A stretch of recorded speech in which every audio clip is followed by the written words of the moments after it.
Hello, my name is Murray Wilkinson from Future Gen. This afternoon I wanted to speak to you about behaviours and how they can impact on how successful you are.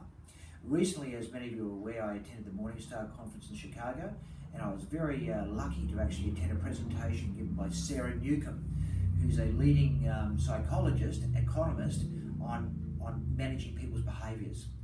And from that presentation, she's written a very good book, which is actually titled Loaded Money, Psychology and How to Get Ahead Without Leaving Your Values Behind.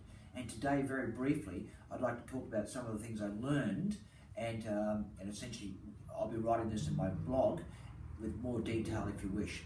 But some of the key points that came out were, firstly, money drives behaviours. If you've essentially got bad behaviours, and often when people come into money, those behaviours are amplified, they're increased. We all know the stories of people who've won lotto not once but perhaps twice, and in both cases they became bankrupts. We've known the stories of athletes, sports people who've come into money, but essentially they've lost all that money as well. So one of the first points is that money amplifies poor behaviours if they already exist. The second point that came out is that structure, and this is where advisors and people like ourselves can certainly play a good role. Structures manage behaviour, and we often talk to our clients about how clients are willingly wanting to be tricked.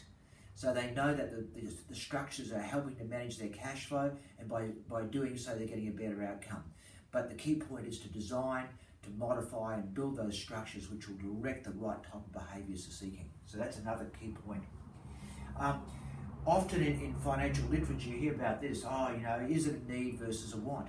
Well, the most important thing to identify in this generation is it's not about need versus want, because sometimes we all know the fact that people can go and have avocado every day and it costs them $8, or they can have a cup of coffee that costs them $4, and if they save all that over the course of a year they'd make X dollars. But it's more than just the cash flow, isn't it? It's really about the social need. It's like the tip of an iceberg. People might go there, they don't go there for a cup of coffee there, they go there for other things, social interaction. So it's important to understand before you start cutting back on those essentials, what type of reward system does those behaviours drive?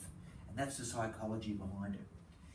We will talk in our blog about status, still alive today. It might have changed, but the need to keep up with the Joneses or the Smiths is certainly prevalent in today's society, and the importance of small changes.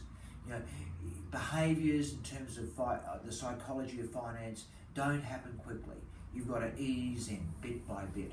So I'd ask you this week to have a look at the video. That's great, but certainly go and have a look at the vlog where we'll be referring you to the author as well.